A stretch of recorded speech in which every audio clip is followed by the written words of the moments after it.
Good evening, everyone, and welcome to Boston Balling. I'm your host, Gabby Hurlbut.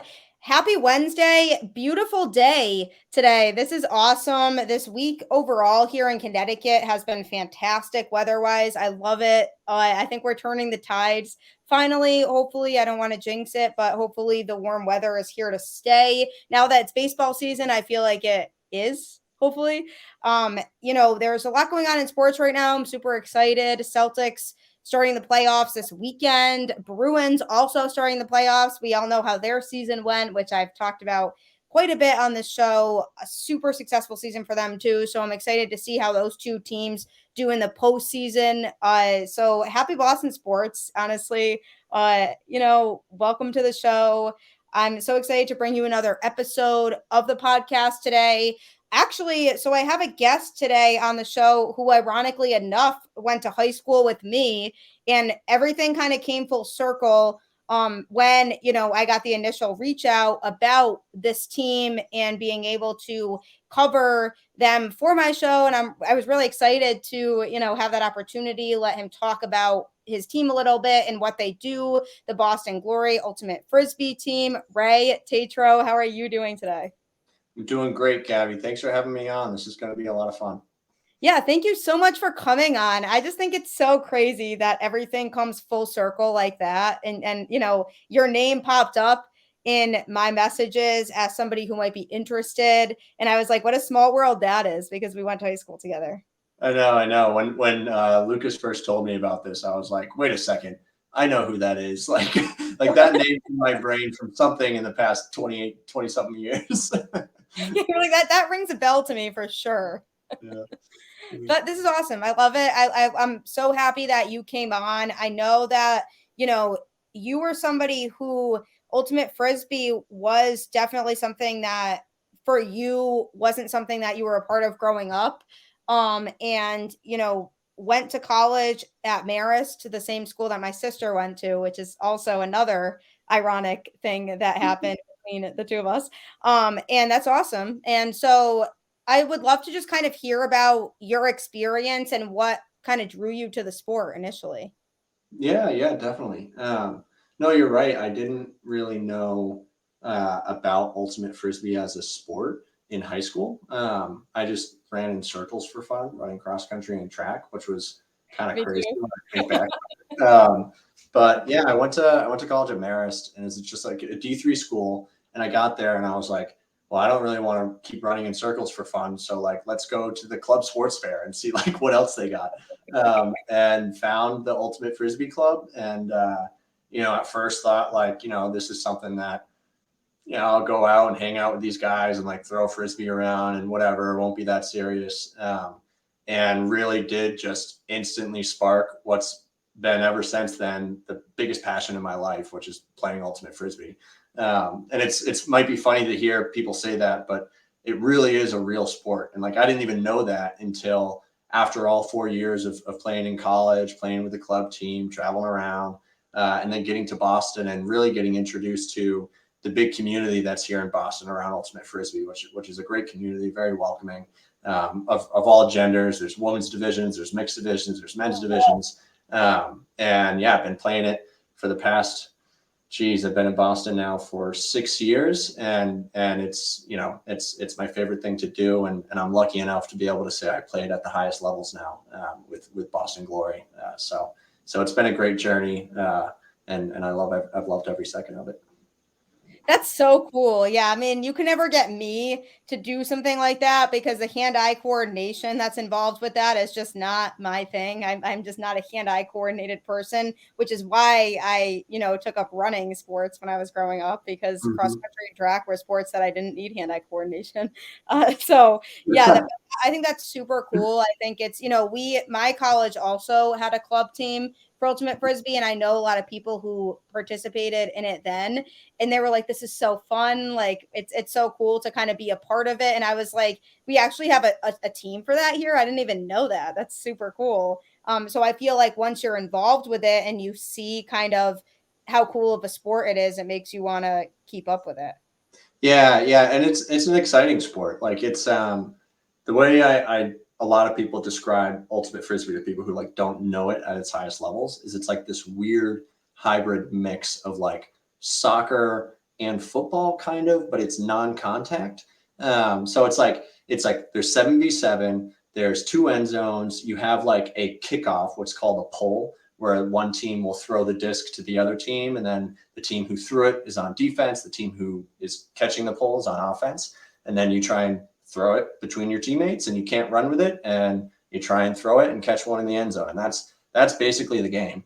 But there's a lot of different variations to it, different offensive philosophies, defensive philosophies, and it's not just throwing and catching a disc, even though that is what you're doing out there. But yeah, I love it, and it's a really exciting, I think, a fun sport to watch. So it's cool what the AUDL has been doing, the league that Boston Glory's in, trying to make it more accessible and friendly for others to watch who might not know the sport that well. And it's a good time all around, I think. For sure, yeah. And especially like you said, for people who aren't as familiar with the sport and how it works, it's good to be able to find those ways to get those types of people involved and be able to, want to watch games and be really into it. Because that sounds super fun to me, just to be able to just engage in what's going on and be able to just get drawn to it more. So for you, it's cool to be able to be on that side of it where you're like, I can explain this to people who are less familiar. Yeah. And you don't really need to like know everything that's going on to really enjoy it. Like my girlfriend, she started going to the games last year, and she doesn't know a lick about ultimate frisbee, and probably still doesn't know a lick about ultimate frisbee. But it's one of her favorite things to do is just come out to the games. They're in the summertime. It's a nice day, Saturday. You go out with some friends, have a beer on the side there, have some food, and hang out and just watch some people play a sport that they love. That's awesome. It honestly sounds like it's a super fun time, and it's cool that people, are there supporting it. So for you, I know you obviously said you've been in Boston for about 6 years now. So how did you come across the Boston Glory? How did that opportunity,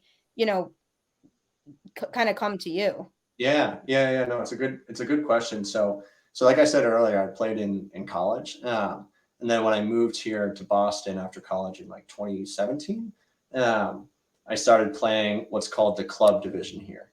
And that's just like, there's a lot of different club teams in Boston that you can play on of a lot of different sort of skill levels. And at that point in my playing career, if you will, I was basically just like that athletic guy who didn't really have too much hand-eye coordination and could run really fast, but that was about it, right? And so I played club for a few years doing that, and really just learning and developing my skill and getting to know the community. And then I think it was 2019, I think, when Boston Glory started, and it's part of this league called the AUDL, and there's other teams across the country that've been around since I think like 2012 or something. But 2019 was the first year there was going to be a Boston team, and they actually had tryouts while I was out on a big trip I was on. And I didn't know that there was going to be an AUDL team in Boston until I got back, and I saw a friend of mine post a Snapchat of him at the tryouts. And that was how I found out. And that was the last tryout of the day. Wow. And so I wouldn't have made Glory that year. I wouldn't have played that year, but then it ended up getting canceled. That was the pandemic season. So that was like when everything fell apart and like they canceled the season and everything. So, fast forward to whatever, 1.5, 2 years later, when they were able to finally have the inaugural season with Glory. And I sort of, had gotten to know other people in the community and known other people who were going to play on the team. And I actually joined the team about halfway through that 2020 season, I think. And I haven't looked back since, just kept playing and having fun with them. That's so cool. Social media, that's just how it is these days. People find out about everything through social media. So that's pretty funny that it was, if it wasn't for Snapchat, you might not have even known about it or been able to be a part of it, which is pretty cool. Right. And then I guess I also have to give a shout out to a good friend of mine, my roommate, Ben Sedok. He's sort of one of the pillars of the team, and he introduced me to it and got me interested in playing. So shout out to Ben. I wouldn't be here if he didn't help me out, but he didn't do it all. I also did some work on my own. I mean, hey, you still had to make the team. Exactly. On your own. That, there's only so much he can do, but yes, that credit to him for, being able to let you know about the opportunity and get you involved, which I think is super cool. So, in terms of the Boston Glory, obviously you mentioned, when they started, kind of how you got involved. So how many people do you have on the team? Yeah, no, it's a great question. So officially, our roster is 30 people, but on game days, we have to have 20 people on the game day roster. It's like league rules. I think we have to submit it like a few days beforehand. But so there's 20 people who are eligible to play every time you take the field. And as I mentioned earlier, it's 7v7. And so the way the game sort of works is you tend to split your players into offensive and defensive players. And your offensive players, you really sort of have like maybe like 9 or so offensive players, and you have a little bit more defensive players. The field size is about that of a football field. And so there's a lot of running involved. And so the defensive players have to do a lot of running in order to play good defense. And the offensive players can sort of pick and choose their spots a little bit more. So you tend to take on more defensive players than offensive, purely just because people get tired. It's a very tiring sport. But yeah, it's 20 people on the game day roster. Wow, that sounds super cool. That sounds awesome. And where exactly do you play your home games? Yeah, so we play over in Medford, Mass. It's a place called Hormel Stadium. If you're in the Boston area, it's super easy to get to. It's a good time. It's just a nice turf field. Got some stadium seating out there, and yeah, it's a good spot. We have all our home games there and practices and everything, and super easy to get to and easy and convenient. So That's awesome. And how often do you practice? Like how many times a week do you practice? yeah, so we have like 1 to 2 events a week for the team. So like if we have a game during the week, then maybe that's the only thing we do. If we don't have a game, we'll probably have one practice. Maybe we'll do a 2-a-day, like one practice Saturday, one practice on Sunday. The cool thing about the Boston Glory is where we are in the country, we sort of get to pull from a large area geographically for players. So we have players on the team this year who are traveling down from Vermont, like northern Vermont, Burlington area. We have players who are up in Maine. We have players who are out in Western Mass. And so it's tough to do weekday things. So we tend to just do stuff on the weekends. But it's cool. I like it that way because you get to, it's like you're meeting people from different areas of New England, right? And Boston Glory is really representing all of New England instead of just, this little microcosm of Boston and the surrounding area. So, yeah, usually like once, twice a week, just because, it takes time to get people down here. Yeah, that makes sense. But it's cool though that you're attracting people from different areas and not just the immediate Boston area, that people are, making the commute from other places because they want to be a part of this. Yeah, it's a lot of fun. I mean, we've even got, some rising stars of the sport, like some college guys who are coming down from Vermont who are, really strong players and are really committed and looking to improve their skill set and play at the highest level. And it's awesome to see other people just as committed as you are, and everybody committed to the same goal of just going out there playing hard and playing well, and hopefully winning some games for the team this year.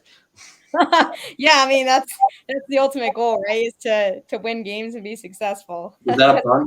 Is that a pun? Ultimate goal?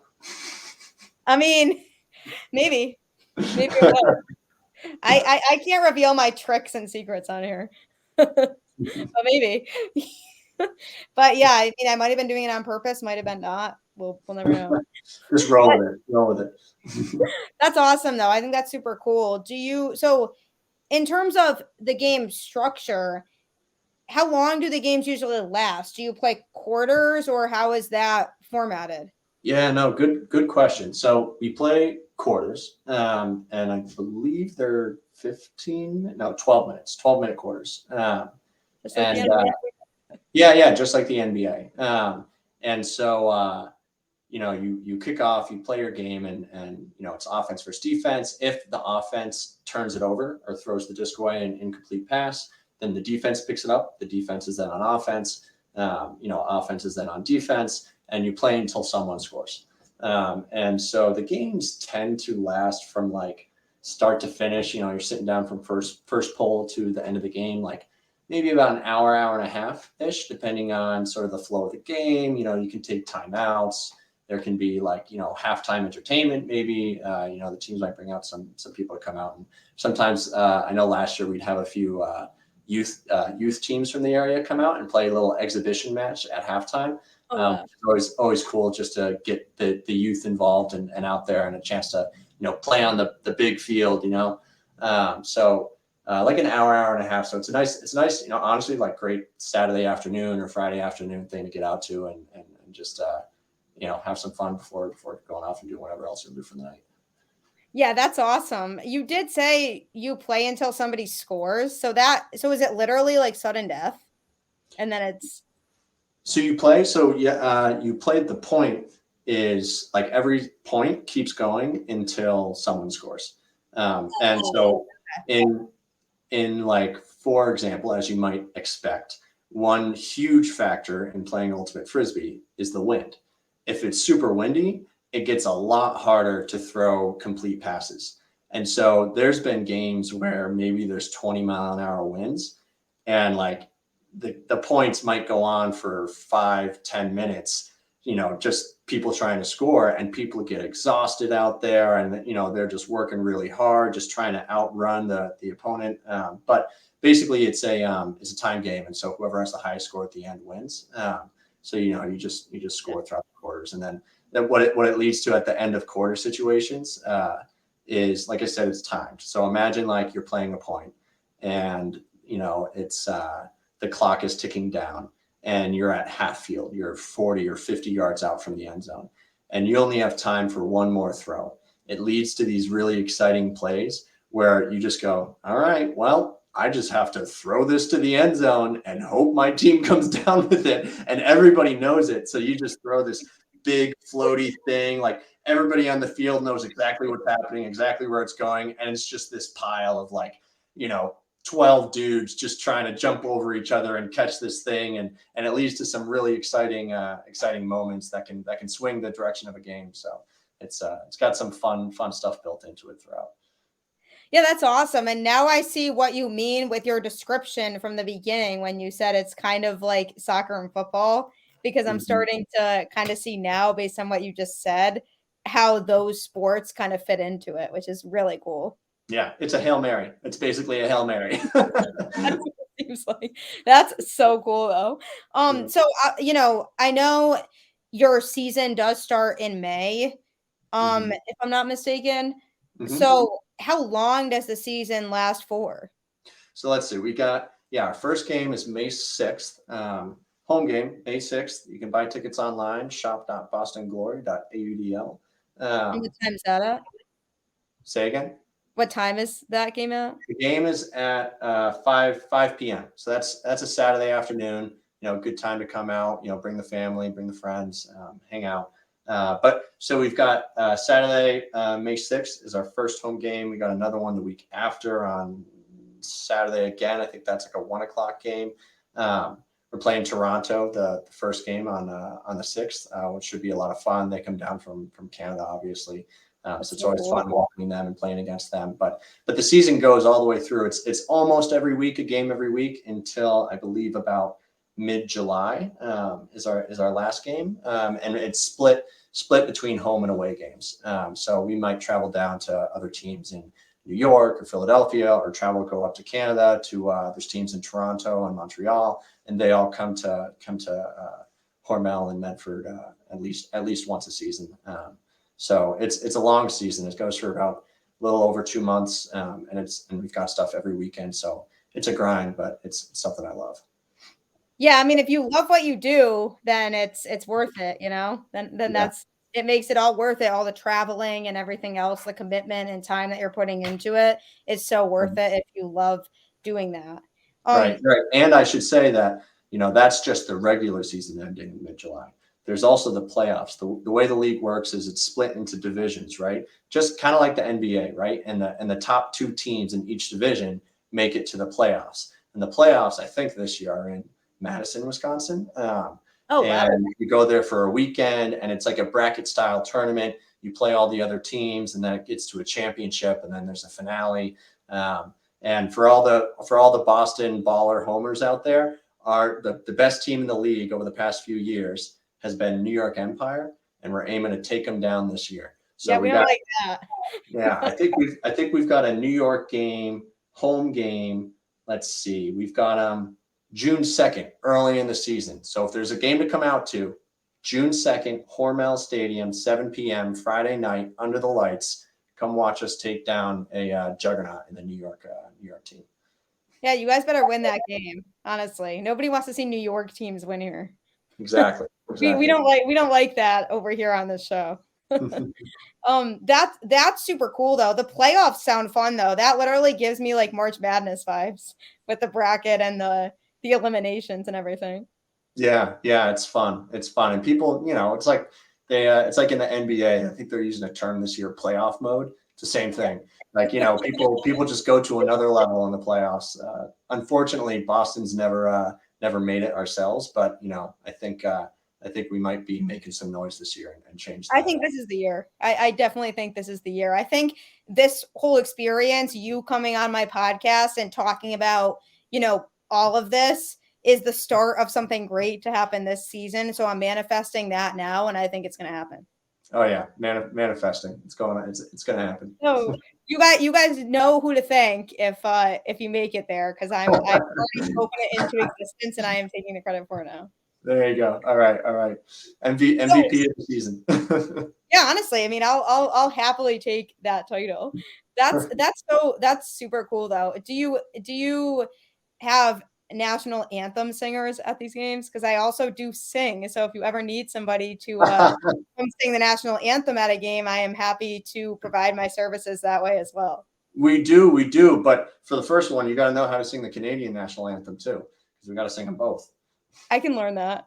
I can definitely learn that for sure. I can, when I watch Bruins games and they play Canadian teams, they sing both national anthems there too. So I can definitely kind of, listen to those and pick something into my brain there and figure it out. So yeah. I got you if you ever need somebody to do that as well. Right. Just kind of throwing that out there. But so is there do they do recruiting for this or like scouting like they do for a lot of other sports? Yeah, there's definitely some recruiting that goes on, and there's even some between some of the more well-known teams in the league. There's a little bit of competition of like who's going to sign this player, especially for like some of the more well-known players in the league. I think Boston, we like to be really homegrown. We're not trying to go out there and poach like, the superstars of the league, so to speak. We've got a lot of good homegrown talent here. And I think we can have a lot of success with the guys here. But yeah, definitely does happen. I think I've heard in the past of some teams throwing more money a guy's way, to try and incentivize them to come and play with this team or that team. There's specifically the team I mentioned earlier in New York. They've been known to do a little bit of star hunting. So they've got guys from all across the country that they've sort of gone out and signed, going after people after they have a good season or something like that. I think it'd be a very satisfying thing to say we can take down a team like that. It'd be like taking down. Actually, I'm not even gonna give them that, but it would feel good to take down a team that with a little bit more of a homegrown roster. Oh yeah, 100%. I definitely understand that. It's just that internal feeling of like, this feels rewarding to me to be able to take down a team like that. Oh yeah. That's so cool. Yeah. It seems like it's just a fun sport to be a part of. And it seems like everybody, at least from what you've talked about, is really passionate about it. That's on the team. And everybody, just really enjoys just being a part of the sport, which I feel like is super cool. Yeah, yeah. I mean, and it's a very unique community. Like there's the Boston Glory. There's actually a women's professional team up in Portland called Portland Rising, Okay. and you know we've got some close ties with them. I know a lot of the players on that team. They're awesome. They're amazing, and it's just a very welcoming community that is growing, frankly, like growing very quickly. There's, you know, we put on youth clinics here in Boston, and, you know, there might be 40, 50, 60, 70 people who show up. And it's, you know, there's more and more high schools across the country that are having their own ultimate Frisbee teams. And so, you know, people are starting younger and younger. And I, like, for example, I was at a tryout for my club team, not the Boston Glory, but a different team. And there was somebody there who was 17 years old. And I thought this guy was like 25 and like had been playing for 8 years because he was so good. And it's because he's been playing since he was in middle school. And so I talked to my friends who were more around my age, started later, and you know, like we're scared because these kids coming up who've been playing since they were in middle school, when they're like our age, they're gonna be like light years better than us. It's like compared, like we're the plumbers of like the 60s NBA, and these guys are going to be like the actual athletes, you know, down the line.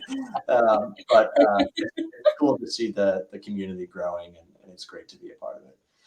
No, that's awesome. And I'm sure for you, like you said, you have the experience playing in college and you have the experience playing now. So when there's new people that join the team, being able to share your experiences with them and they share their experiences with you about kind of, how everybody got involved with the sport and kind of develop that family like atmosphere among the team and Yeah, be able yeah, to bond over the fact that you all just have different experiences and different ways of getting involved with the sport, you know? yeah. I think if I had to choose one thing, that would be the most obvious thing to tell people who are new to playing in the AUDL is just do more cardio than you think you have to because it's a really big field and it's really tiring. Wow, that's definitely good advice. Yeah, I mean, and obviously because you mentioned that with your practice or game schedule, it's really mainly on the weekend. So what do you do during the week to kind of, you know, keep yourself in shape and ready for game days? Yeah, yeah, no, great question. It's no joke. You can't, if you think that you can play in this league and just play on the weekends when you've got practice or when you've got a game, like you're in for a rude awakening. You really have to put the work in to make sure that your body is prepared to take the, you know, the grinds of what goes on during the game. So in terms of like physical preparation, it's, you know, you're working out 6 days a week. You know, you're hitting the gym, you're lifting the weights, you're going out, you're doing your track workouts, you're sprinting, and then really you're just playing a lot of Frisbee. I mean, it sounds simple, but the best way to get better at playing ultimate is to play more ultimate. And you know, I think I've got three ongoing games that start at 7 a.m. I'll go out before work during the week and go out and get some touches in, and playing with my teammates and others in the community, and just always trying to get better, and really just make sure that, you know, you're on the top of your game and that you can run a lot when you need to, because there's going to be a point that goes on for 5 minutes, and the person that's going to win that point is the one who can make that last sprint to the end zone. Yeah, I mean, the endurance is huge, and luckily for you, who was a runner in the past too, you know what that's like having to have a lot of endurance and get through stuff like that. Yeah, certainly. I would say the reason I'm able to play at the level that I play at is mainly due to the fact that I ran a lot when I was younger, and I can just sort of keep up at this level. I wouldn't say I'm necessarily the most skilled player in the league, but my legs do a lot of the work for me. I mean, hey, yeah, I mean, it is what it is. It's you're an athlete, that definitely makes sense. What would you say is your favorite thing about ultimate frisbee? Ooh, my favorite thing about ultimate frisbee. Sorry, that's a tough question. That is a tough question. I think I'm gonna stick with something that happens on the field. Um, okay, I'm gonna choose two things. So one of my favorite things to do is just bust deep, running deep, and having, somebody on my team just throw a big old huck and it's just way out there and you got to run after it and you just got to run past whatever guy's defending you and you got to go catch that thing. Bonus points if it sticks up in the air and floats, because then you get a chance to jump really high and try and jump over the guy. They call it skying somebody. It's kind of like a poster in basketball, where like when you dunk on somebody or like when you catch a disc over someone's head. That's one of my favorite things to do. But then one of my other favorite things to do is when it's super windy, you can't really throw those really far passes. The wind will just like kick it down and it won't really work. And so one of my favorite things to do is this term called dribbling in ultimate Frisbee, where you're catching the disc and you're throwing it like to somebody else right away who's maybe 3-4 yards from you. And it's like very short, quick little movement. And you just sort of like, you read each other's body language and you try and sort of get on the same page if you got good chemistry, and you're just trying to keep your defenders on their back foot to make sure they don't know what you're going to do next. And you can just kind of bop it up all the way up the field until you get it in the end zone. I think more and more as I play more over the years, that's becoming one of my favorite things to do, because it's not based on pure athleticism. It's based on, decision-making, patience, your skill with the disc, things that aren't necessarily just provided to some people who might just be a freak athlete. Wow, that's super cool. Yeah, it seems like there's a lot of, technique involved, and not anybody could just jump out and do that, because there's definitely a lot of skill that's really, involved in being able to be successful in the sport, Yeah. which I think is great. And it seems like you've really been able to embrace that and be able to be like, I can grasp all of the technicalities that come with playing this sport, which is super cool. If you could pinpoint one thing that was the most important thing that somebody would need to be able to do or possess in order to be successful in this sport, what would you say that would be? This is going to be really corny, but just a commitment to getting better and a confidence that wherever you're playing, you belong there. You obviously, it's helpful to run fast or to be an athlete or to have good throws sort of naturally, but those are all things that you can work on continuously as long as you have those mental attributes of being consistent, showing up, working hard, making sure you're trying to get better. And then also just having the confidence that like you do belong on that field. I think for me, that was the biggest thing that sort of changed and went from me playing sort of like a middling level of like middle of the road ultimate to playing at the higher level that I'm playing at now, is frankly just really believing that, yeah, I am just as good as all these other people out here, and I do belong here, and I know I can play this game at this level and have fun doing it. And so it sounds corny, but it really is just like the mental fortitude to stay consistent, to keep trying to get better, and know that you belong doing what you're doing out there. Yeah, that's so true though, because sports really, really are such a mental thing. It takes a lot to get in the right mindset to feel confident to go out there every day and be able to perform. And that's why it's so challenging to play a sport at the more competitive levels, because you really need to be able to mentally prepare yourself for the competition, and know that the competition is going to be just as good as you, and be able to challenge yourself every day to say, I want to get better and consistently get better to be able to compete with other people who play this same sport that I play and are just as good at it as I am. But you have to be able to have that mindset of, I'm here for a reason, and there's a reason why they selected me to be on this team, so I know that I can do it. And I feel like not everybody is able to have that type of confidence or that type of mindset. Yeah, you know who's a good example of that? Peyton Pritchard.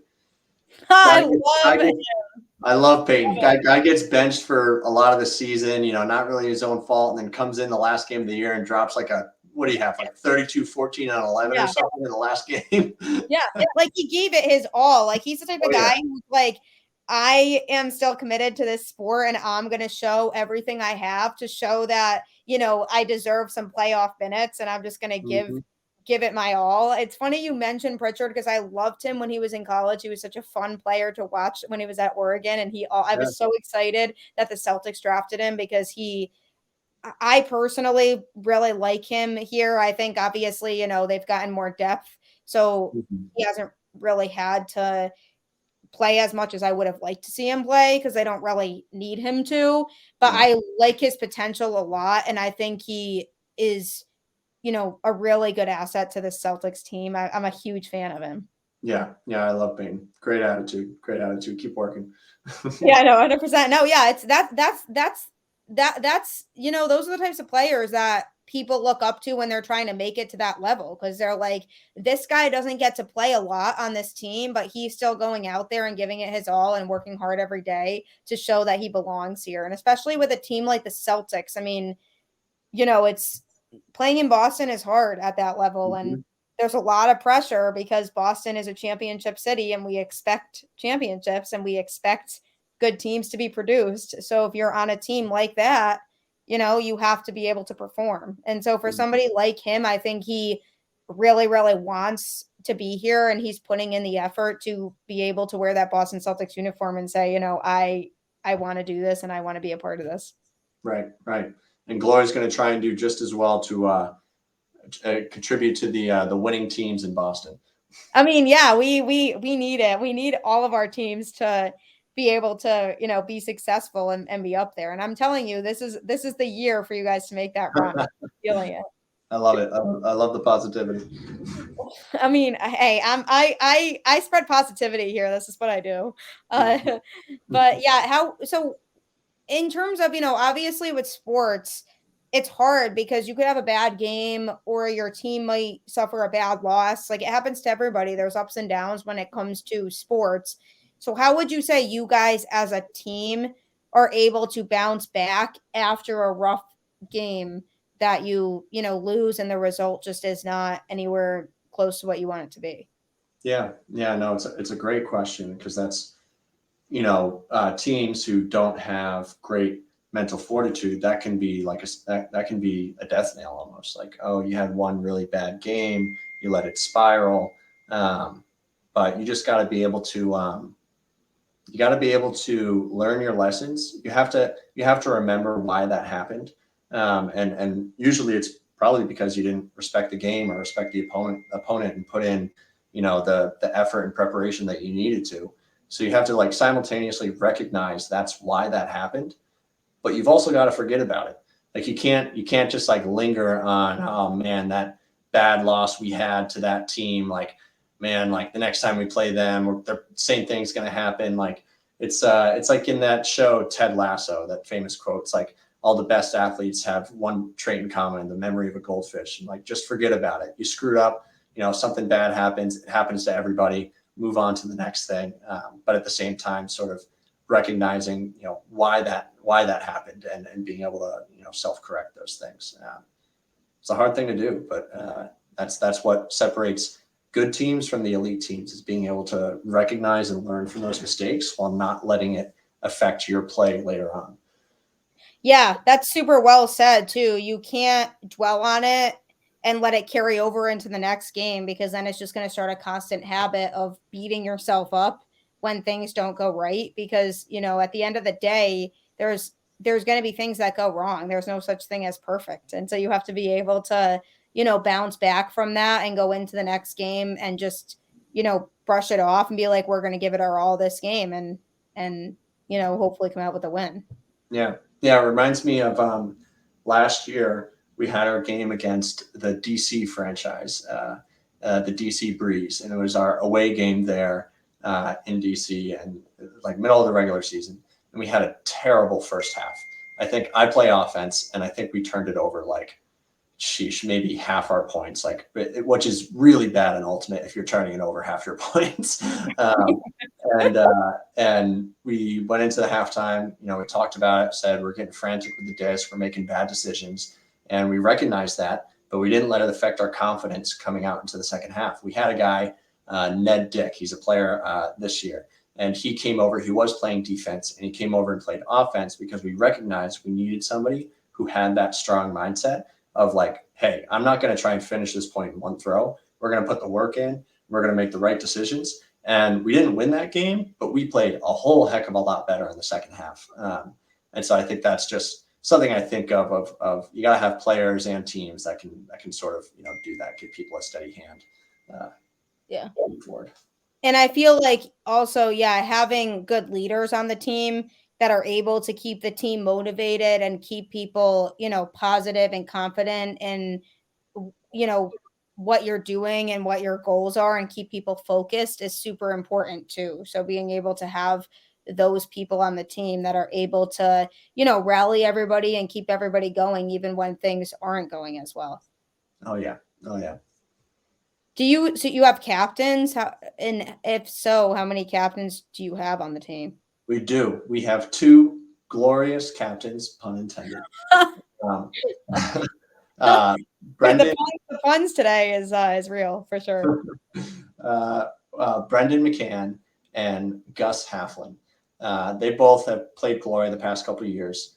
Brendan McCann, his nickname is BMAC, he is just an absolute workhorse, has really transformed himself into just a supreme athlete over the last few years, and is one of those guys who's always committed to, let's figure out how we can get better every step of the way. He's sort of he's a veteran in the league. He played for a different franchise out in Detroit, I think.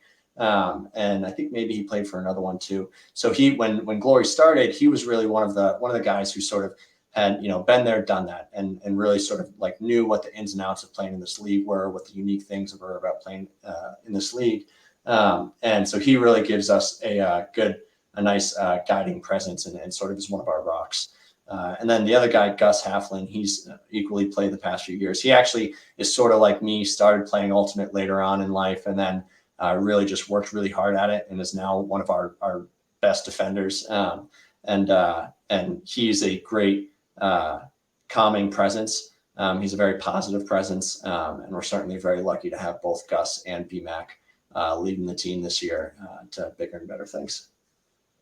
That's awesome. It seems like you guys have some great ones, and hopefully they help you guys to find that success and reach those postseason goals that you were talking about earlier too. It seems like they're really committed to what they do, and they're committed to the sport, and that's all that you can really ask for. And then they're team players too, and those are the most important things when it comes to finding leaders of the team. So it seems like you guys have some good ones. So the last thing I really wanted to ask you mainly was just you gave the website a shout out before in terms of how people can purchase tickets to games, but are there social media accounts for the team that people can follow, and if so, what are those accounts? Indeed there are. The best one, I think, is Instagram, but that might be just because I'm a millennial. But the Instagram handle is called Boston Glory AUDL with no spaces or anything. We'll post updates about our schedule there. Post, you can buy tickets. We'll post things about buying tickets there. You can buy gear there, and that's a good one to follow. Also, if you just want to follow the league at large, some of the other teams, there's just a standard AUDL handle on Instagram as well. See a little bit more of get exposed to some of the other teams in the league. But yeah, those are good places to follow. And shameless plug, see this sweet white sun hoodie I'm wearing right now? You can buy this and stuff like these hats. And I love that sweatshirt, by the way. Those colors are super cool. It's great. It's great. And we've got a few other things. We've got darks, we've got short sleeves and sweatpants and a lot of different stuff you can buy. You can buy Frisbees and help support the team and the local community. And I think, what is that? That's shop.bostonglory.com, I think. So, if you want a sweet piece of gear like this, you can go there. I might have to get one, to be honest. I really like that sweatshirt. It's great. I don't think I got it a few weeks ago, and I don't think I've taken it off. That way, then I can rep when I go to your games, and I have my attire and I'm all decked out. Yeah, while you're singing the national anthem. Literally, I will wear it when I'm singing the national anthem for sure. Let's see if I get invited to sing the national anthem. That'd be pretty cool. How many teams are in the AUDL? Oh, geez. I want to say 12. I think it's 12. That's a good amount. Yeah, it's a good amount. Yeah. 24. Oh, it's 24 teams. There's 24 teams in the what? Really? Wow. Try the 24 or 12. We'll get back to you. I mean, one's half of the other, so there's definitely a good difference. But that's pretty cool. That I like that. Yeah, it's a cool league. It's a cool thing, gotten everybody together. Yeah. Yeah, it is 24. Wow. It's been expanding over the years. It seems like every year there's a new franchise. Last year I think there was 2 new franchises in Colorado and Salt Lake. So it's definitely it's a growing league, and hopefully it just keeps on going up and up and up. Yeah, definitely stretching across the country, which is a really good sign, because the more involvement there is, the better it'll grow, which is super cool. So that's really good for you guys, for sure. There was you were even getting international a little bit. A couple of representatives from a couple of different teams in the AUDL went down to Colombia for a big ultimate Frisbee tournament in Colombia just a few weeks ago. And so it's not just a United States thing. It's all over the world. This sport is growing. People are loving it. I was just reading something about there's millions of players in China now. So it's it's awesome. I love to see it growing, and who knows where it'll be in 5, 10, 15, 20 years. Yeah. I mean, that's really cool to think about with how fast it's growing now. I'm sure 10 years from now, it'll be so much bigger than it is, which is super exciting for you to be a part of that now. Yeah, but unfortunately, people like me will probably have no chance playing at this level once it gets to be that popular. There's going to be a lot of better players. Don't say that, but no, you got it. You got it for sure. Yeah. So no, this is awesome. I think this was definitely really informative. I know for me and a lot of the listeners definitely will appreciate it. Before I let you go, I do know that you wanted to talk about the Celtics, which I obviously love the Celtics too, because they have my heart right now. And obviously, they had a great season. They're the 2 seed, which is slightly annoying because obviously at the beginning of the season they were on a roll. They were looking pretty much unbeatable. They were the team to beat, and then Milwaukee comes in and goes on this crazy win streak and then wouldn't lose for a while. And now here the Celtics are in the 2 seed, but they are playing the Hawks in the first round. I am personally more than okay with that. I mean, they beat the Hawks 3 times this year. I'm not overly concerned. I realistically see that series going 5 games. The Celtics win in 5.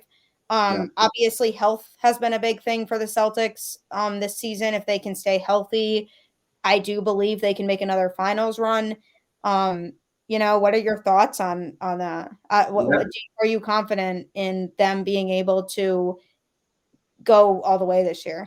Yeah, I'm confident for a couple different reasons. I think one is they've been able to manage the Jays' minutes going down into the end of the season a little bit better. And last year they had the 3-7, or they had the Bucks and the Heat series go 7 games, and then I think the last 3 games of the finals last year, we couldn't hit. All we were hitting was front rim because those guys were just exhausted, And so we've got a way deeper team this year. You got Malcolm Brogdon in, who's just like insane that he's coming off our bench, like he'd be a starter on any other team in the league. And then you got Derek White, who's like low key like Marcus Smart 2.0, but shoots better. Derek White. There were a lot of people giving Derek White some shit, at the beginning of the season and last season, and I was like, I feel like this guy is due to just show how valuable he really is to this team. And I kind of saw that with him. I saw that he had the capability to do what he's doing, but he's been so important this year. He's had some big games this year. He's been huge. I mean, I don't know if you were thinking about this, but there's a period during the season there where, for whatever reason, Joe Mazzulla wouldn't play Derek White in the 4th quarter. And it was like, what are you doing? He is literally one of your best players. I noticed. I kind of went off about that on Twitter too, how I was like, where is he? Like, why is he not playing in the game right now? Yeah, Mazzulla, I worried going into the season about how that would go with Joe Mazzulla, just about everything that, went down previously with Ime and just all of the news that kind of came out, and just how well he did with the team last year, if it was going to be distracting to the players this year, and then having a new coach in, whether that was going to impact them at all. I think overall Missoula's been good. I think there have been times where he was too afraid to call timeouts in situations where he needed to. I think his, clock management was a little poor. I think sometimes I questioned how he utilized players, but I do think as the season has progressed, he's shown some improvement in some of those areas. And I do think that he understands now better how players should be utilized in games. Yeah, I agree. And the cool thing about the Celtics, and like one of the reasons I'm so confident in them, is like they're all so young still, right? Like Jaylen Brown is one of the older guys, part of the core, and he's like 26, I think. And but they've been to 3 Eastern Conference Finals. Like they have the experience. They've been there before. They just haven't gotten over the hump. And like they understand what it takes. And they're so deep and they're just so talented. And like I don't want to, jinx anything, but I really think this has got to be the year. Like the West is looking weak. Like if we can get through the Bucks, I'm pretty confident against anybody else over on the Western side of the bracket. But that's just. I was going to say Milwaukee is the team out of anybody that I'm most concerned about. I think all the other teams in the East are beatable. I think Milwaukee is it. I mean, we played Milwaukee tough this year. I mean, the last game against Milwaukee was unbelievable. I was like, what am I doing right now? That was awesome. I was like, what are the Celtics doing? Like this is crazy. They're just like blowing out Milwaukee right now. Like it's not even close. Yeah, and it was fun to watch. And I was like, if they can show up like that, then I don't realistically see anybody beating this team. And I think you mentioned experience, which is such a good point because now they've been to the finals, those younger guys, and they know what that experience of being to the finals is like. And, with the Warriors last year, I truly believe that came down to experience. I mean, the Celtics were making stupid mistakes that the Warriors weren't making, and the Warriors were able to capitalize on the Celtics mistakes. And that came down to the fact that they've been there, they've done that, they've won it all multiple times. And, those players are just used to being there. Now you have guys like Tatum and Brown and Smart and a young core of players who now have that experience of going to the finals, and they know that, that pressure is there and they know what that pressure feels like. So I'm fully on board with you. I think if they can get through Milwaukee, or I'm kind of hoping somebody else can upset Milwaukee before that so that the Celtics can get court advantage for the rest of the time, would be fantastic.